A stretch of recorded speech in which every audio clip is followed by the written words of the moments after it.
In my new book, Purpose, Publish, Profit, I teach you how to easily write, self-publish, and market your book to build your six-figure business in 60 days or less. Visit liveyourdreamsoutloud.com/book. If you think most women don't love sports, then you have never read anything from my next guest, Mirian Fader. As an award-winning sports reporter for the Bleacher Report, Mirin has built herself a reputation for storytelling beyond the ball and providing her loyal fans with the kind of in-depth reporting she is known for. Prior to the Bleacher Report, Mirin was a contributor for ESPN.com, where she penned one of her award-winning stories on 11-year-old phenom skateboarder Brighton Zehner. Mirin was a staff sports reporter for the OC Registry for many years, where she was recognized again for the story she wrote on the Imperials, a pioneering Japanese-American basketball team from Southern California. Mirin has gained overwhelming positive response for her profiles of both LaMelo and Lonzo Ball, and her stories have graced the pages of Teen Vogue, Sports Illustrated, and the Los Angeles Daily News, just to name a few. Join me for a courtside seat with Mirian Fader as we talk about writing, her love of basketball, and the career that takes her around the world. Ladies and gentlemen, welcome back to another episode of the Dreamer Series. I'm so excited to be here in Los Angeles, California, my home state, but more importantly, with the woman of the hour, Miss Mirian Fader. Thank you so much for joining the show. Yeah, thanks for having me. You're part of the Dreamer Series. I'm part of the Dreamer Series. But you know what I think was really interesting is a lot of people don't know is that majority of the people that I interview for the Dreamer Series, I really don't know a lot about them. Right. But I know a lot about you. You do. Which makes today's conversation interesting. And so thank you so much for being on the show. Yeah, thank you. It's cool to see it come together. Yeah. So, I mean, we have no Starbucks with us right now, but that's okay. Mirian, I think it's always important for the people to know exactly who you are before we get to the juicy stuff of what you're doing now. So tell us a little bit about who you are. Yeah, so I am a sports writer in LA. I write for Bleacher Report and ESPNW. I write mainly features, so I love getting in depth about the athlete, not just, what sport they play, how great of a player they are, but who they are as people. Right. And so before that, I was a staff writer at the Orange County Register for the past 4 years, up until about a couple months ago. And I've also written for Slam Magazine, SB Nation, Teen Vogue, and most recently The Athletic. So I'm trying to write as much as possible. I'm trying to be everywhere all the time. You are everywhere. So that's what I'm trying to do. So take me back a little bit before that. Okay. Before all this writing came about, what was your dream growing up? Yeah, so my dream was to be a basketball player. Wow. Where did that stem from? Believe it or not. I was in 5th grade and I saw all these guys running up this hill to go to the outside courts with the chain nets, and I was just you really remember? No, every detail. I was like, where are they going? And something in me was just pulled to the court. And I wanted to follow them. I wanted to know what they were doing. Like, why were they so excited? And I went to the court and I took my first shot and I dribbled. I held the ball. I was like, this is what I want. Like, it's just like love at first sight. Like, I don't believe that in real life when it comes to other things. But when it comes to this, I just knew like basketball is who I want to be, where I want to go, what I want to do. And so from that 10-year, basically 15-year period where I was trying to pursue basketball, at the college level, WNBA level, it was just my passion. It was my everything. And I did end up playing at Lewis and Clark College for a year in cold Oregon. But yeah, I just sort of really shifted my focus towards sports writing. But everything you see now comes from that. I wouldn't be able to write if I didn't play. Wow. So what is basketball, looking back at it now, what has basketball done for you as a whole? I think it gave me work ethic. I think it gave me a chip on my shoulder. As you can see, I am all 5'1". I was always going up against really tall girls, like 6'3", 6'4", and I always had to prove myself. Everyone always doubted my skills, my talent. So I had to be really determined. I had to prove myself all the time. And I think it just instilled in me a work ethic that was just like, I don't care if you think I'm too small. I don't care if you think I'm not good enough. I'm going to prove you wrong. And now, as a sports writer in a male-dominated field, I'm pretty much always the only woman there. I still carry that chip on my shoulder, so basketball prepared me. What does greatness mean to you? That's a hard question.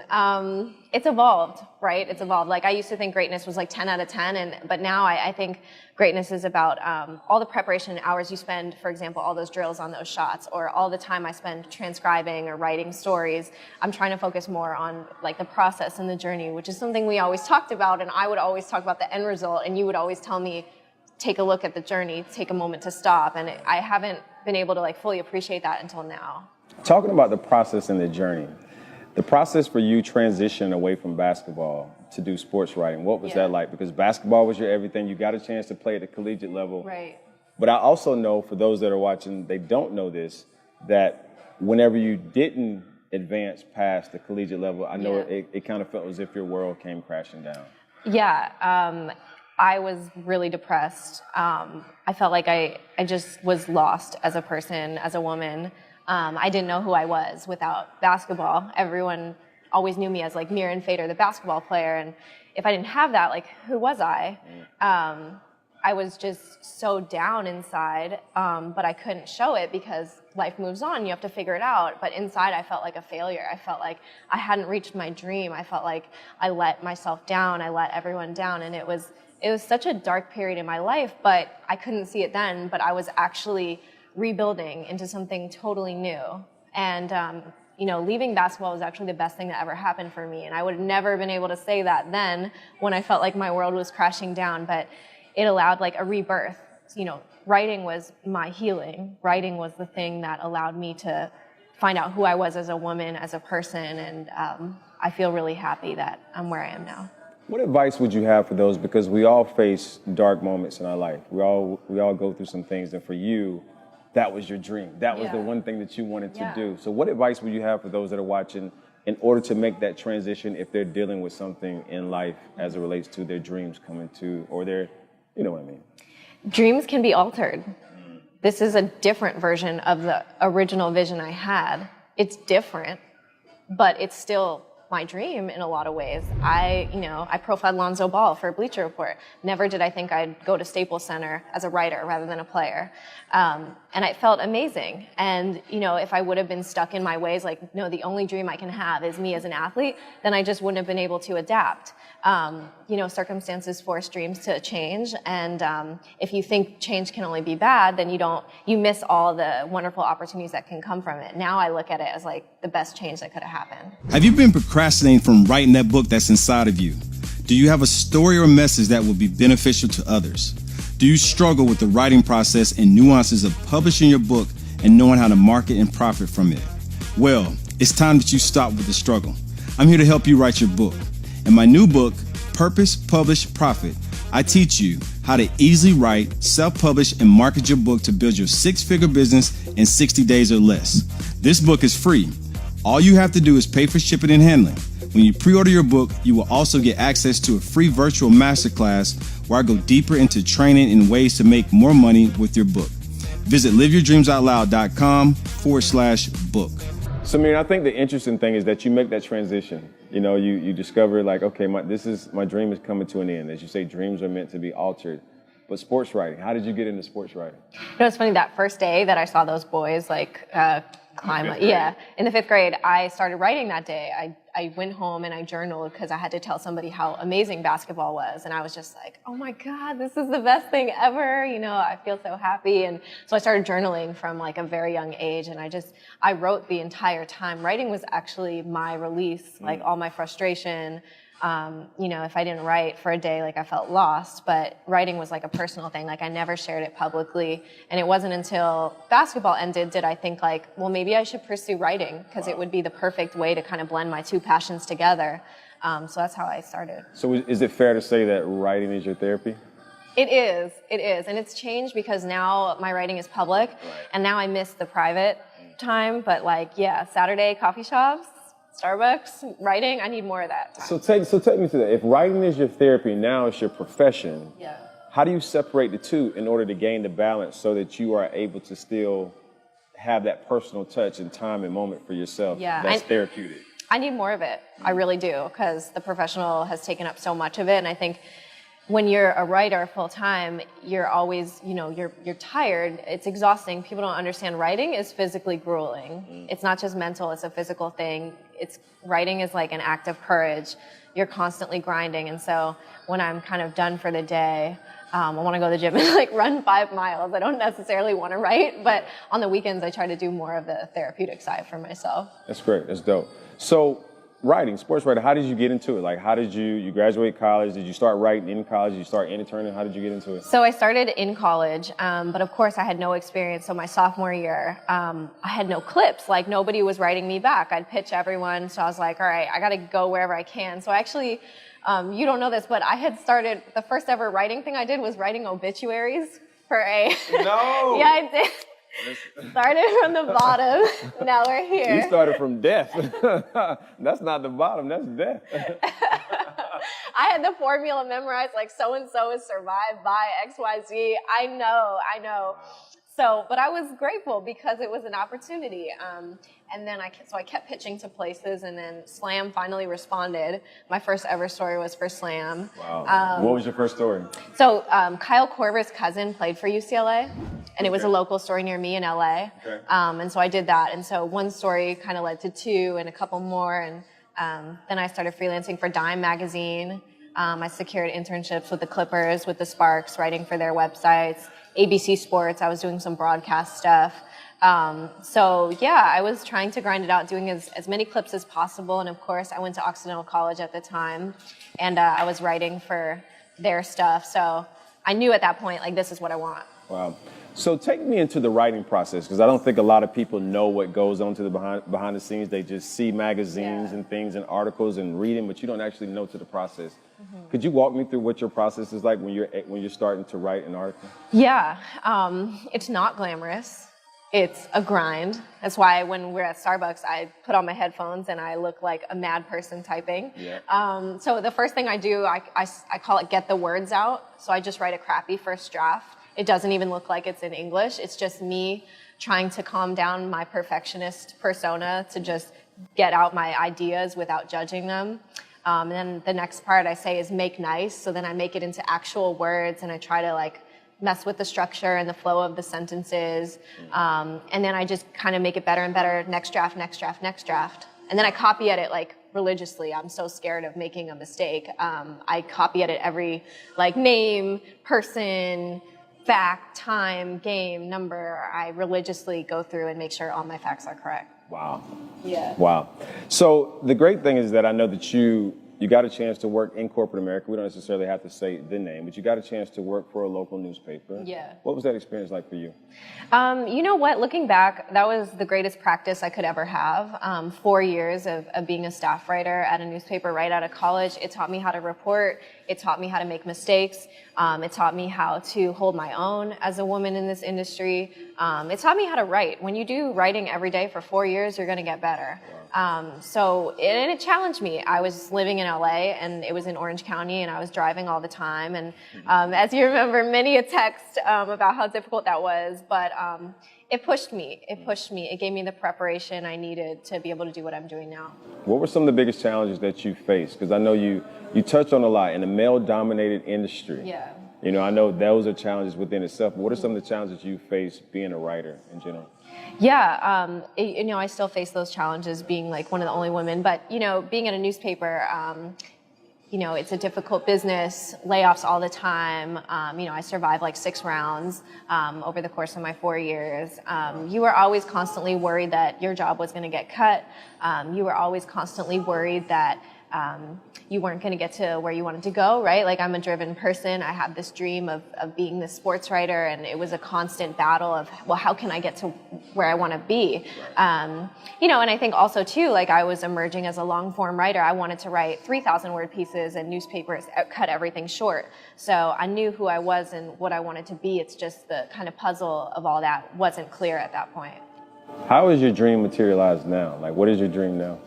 Yeah, I feel like I'm in the midst of living it, which is a crazy thing. It's exciting, it's scary, it's challenging, but me now being at Bleacher Report and ESPNW, I'm really following my passion. I'm writing stories that I love, like, you know, a profile of the Rams coach or Lonzo Ball, and just really just getting out there and trying to write the best work as possible. I think if you do what you love every day, that's living your dream, and I feel like I can finally say that. So, Mirin, I think it's very important. I love teachable moments. I love to do teachable moments because a lot of times when it comes to us dreamers, you know what I mean? Like, we're not necessarily sharing the information that's out there. And when it comes to your experience, sometimes people can't, we as humans, we can't actually see it.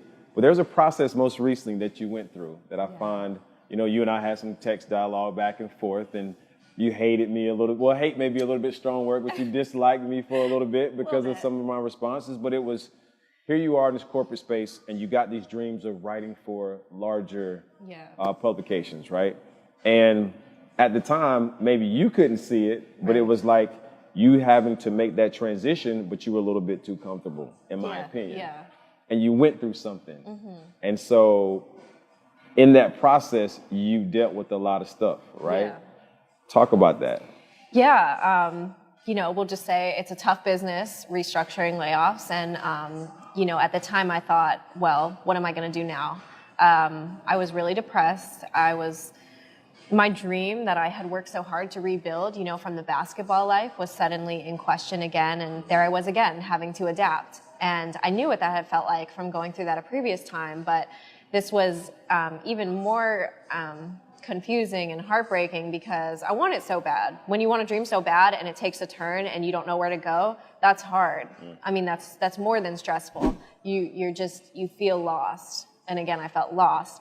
But I knew that this is my passion, and I told myself, like, I'm not going to give up. So even though I don't know where I'm going yet, I'm not going to give up. And fortunately, I was freelancing for Bleacher Report and ESPNW while I was at the Register. So when this happened, I was finally able to go to those places and, you know, just pursue it even more aggressively. And I told myself, like, I don't know how we're going to make this work, but we're going to make this work. And I began to just be determined, and it actually ended up being the best move for me. Wow. I've never been happier because I'm pursuing the stories that I want to, and that time in my life served a purpose. It gave me tremendous preparation. It helped my work ethic. It taught me the ins and outs. I would never be able to profile NBA players or NFL coaches without that preparation. So now I see the purpose, but I couldn't then, of course not. So what would be your advice to anybody that's, you know, maybe their dream has been rattled or shaken a little bit and they're trying to figure it out exactly like you were most recently? What would be your advice to those that are watching? It's good for you. It's good to be shaken up. It's good to feel like crap sometimes. It's good to be confused because then you'll see if this is what you really want. Then you'll see if this is truly, if you really want it that bad. Because a lot of people want it, but then when these things happen, it's so much easier to just throw in the towel and walk away. You really see what you're made of, and it gives you new purpose. I feel so much new purpose from this. With that restructuring happening, were you really comfortable in that position? No, I was out of place. I felt lost. Everyone around me was assuring me, like yourself, that this is going to be the best thing for you. It's going to be a blessing in disguise, but you can't see it when you're in it. You're stuck in the weeds of it. But if you just keep going through it, you'll finally see your way out of it, and it could be even better, right? After basketball ended, I was like, there's no way I'm going to find anything I love as much as basketball. I love writing more. After that, I was like, how am I ever going to write for anyone else? Now I'm writing stories that I love more. So it's just, you just never know how things are going to work out. So you can't just sit there and cry. You have to get up and keep moving. You got to get up, get out, and do something. You know what I mean? Don't let the days of your life pass by. So you're writing for Bleacher Report. Yes. You're writing for ESPN, one of the largest publications. And here you are. You and I always have this dialogue about the 5-foot woman, shortest woman on the court, biggest heart, biggest passion, you know, going after your dreams. Basketball didn't happen. Then you go to the smaller publication. You're at the smaller publication, but you can see the larger publications. You're freelancing for them a little bit. The smaller publication says, okay, here's a restructuring. We're done with you. And you're like, oh my God, the world's coming down to an end. But the larger publications bring you in, and now you're serving this purpose and you're doing this. Talk about some of the, what have been some of the biggest moments for you now that you've made that transition? Well, number one, never thinking you've arrived. Just because I'm writing for them now doesn't mean it's, you know, now it's like another grind. This is a bigger beast, a higher level, covering more high profile athletes. So just saying in the beginning, you know, I'm nowhere near where I want to be, and the grind begins again. But profiling Lonzo Ball was awesome. This is the most popular player on the planet, and me essentially having to chase him because we couldn't get access to him really tested my reporting, and I basically interviewed like 15 people who know him. So that was great. And then profiling the Rams coach, same thing, limited access, did 18 interviews for that. So that was awesome because, you know, he's a strong Coach of the Year candidate. So. What have been some of your favorite people to profile? Or I guess the better question would be, what have been some of your favorite stories that you've written? Yeah.